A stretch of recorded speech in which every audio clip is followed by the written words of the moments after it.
রাধে রাধে বন্ধুরা। তো আজকে সারপ্রাইজটা কি হবে তোমরা গেস করতে থাকো, আর আমি আজকে যে ভিডিওটা দেখাতে চলেছি সেটা দেখতে থাকো। যেমনটা তোমরা সবাই জানো যে আজকে আমার বার্থডে, তো বার্থডের উপলক্ষে আজকে কি হবে সেটাই হলো একটা সারপ্রাইজ। আমরা এখন চলে এসেছি স্বাস্থ্যকেন্দ্রে, যেখানে আজ আমার মেয়ের 5 বছরের ভ্যাকসিনেশন দেওয়া হবে। এখানে সবাই যে যার কাজে ব্যস্ত আছে, তার মাঝে আমি একটু ভিডিও করে নিচ্ছি। তো ভ্যাকসিনেশন দেওয়ার সময় আমি শ্যুট করতে পারিনি, কেননা ও যাতে ভয়ে কেঁদে না ফেলে, তাই ওর মুখ উল্টো দিকে ঘুরিয়ে রেখেছিলাম। তবে ও একটুও কাঁদেনি, আমার ব্রেভ গার্ল। পরে ব্যথা শুরু হলে কি হবে জানি না। তারপর আমরা বেরিয়ে পড়েছিলাম বাড়ি যাওয়ার জন্য।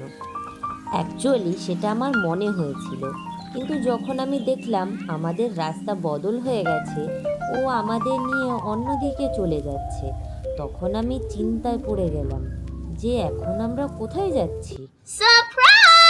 নিশ্চয়ই বাবা আর মেয়ে দুজনের কোনো প্ল্যানিং আছে। এদিকে বাবা আর মেয়ে মিলে চুপি চুপি অনেক কথা বলে চলেছে, কিন্তু আমাকে কিছুই বলছে না। আমরা এখন চলে যাচ্ছি সোদপুর ব্রিজের ওপর দিয়ে। তো এই রাস্তাটা সবার পরিচিত নিশ্চয়ই। ভাবো তো বন্ধুরা, তোমরা কি এখনো কিছু আন্দাজ করতে পারছো? তাহলে শিগগিরই কমেন্টে লিখে জানাও। আমরা সোদপুরের ট্রাফিক মোড়ে পৌঁছে রং সাইড দিয়ে চলে যাচ্ছি, কিন্তু কোথায়? What?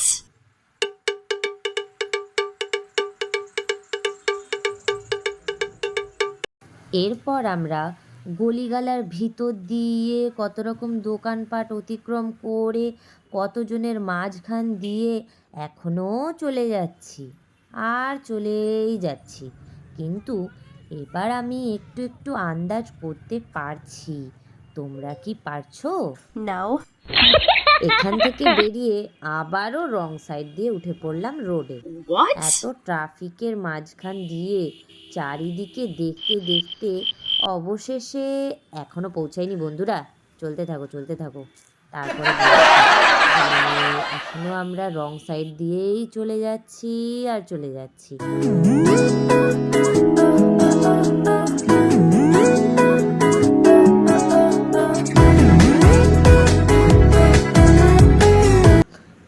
ফাইনালি আমরা পৌঁছে গেছি আমাদের গন্তব্যস্থলে। তো এবার নিশ্চয়ই তোমরা আইডিয়া করতে পেরেছো যে আমরা কোথায় এসেছি। Yes. এমন কেউ আছো বলে মনে হয় না যারা এই জায়গাটাকে চেনো না। এটা হলো দাদা বৌদি রেস্টুরেন্ট। Let's go. এটা একটা বড় সারপ্রাইজ ছিল আমার আজকের স্পেশাল দিনে। আই অ্যাম তো অবাক। ইস, আগে যদি জানতাম তাহলে আরেকটু সাজুগুজু করে আসতাম। এরপর ভেতরে গিয়ে দেখি আমার মোবাইলে 18% চার্জ। তবুও আমি হার মানিনি বন্ধুরা, ভিডিও করা আমি ছাড়িনি। এই দেখো, শুরু করে দিয়েছি আমরা বাদরামু। It's call বাদরামু। তার মাঝে উনি ব্যস্ত আছে কলিংয়ে। এই প্রথমবার আমি রেস্টুরেন্টে বসে ভিডিও করছি, এই দাদাটাও দেখছে আমার দিকে। কি জানি কি ভাবলো, তাতে আমার কি। বিরিয়ানির অপেক্ষা করতে করতে চলে এসছে আমাদের স্যালাড, আর এই রোজটা তোমাদের জন্য।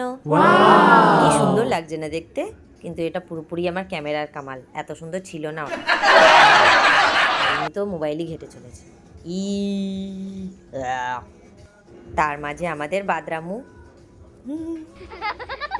আমার মেয়ের দিকে ক্যামেরা ঘোরালেই আমার মেয়ে শুধু এরকমই মুখ বানায়। এখনো পর্যন্ত তো খুব ভালোই কাটছে, হাতের ব্যথাটা ওর একটু কম আছে, কিন্তু কখন বেড়ে উঠবে জানি না, বদমাইশ।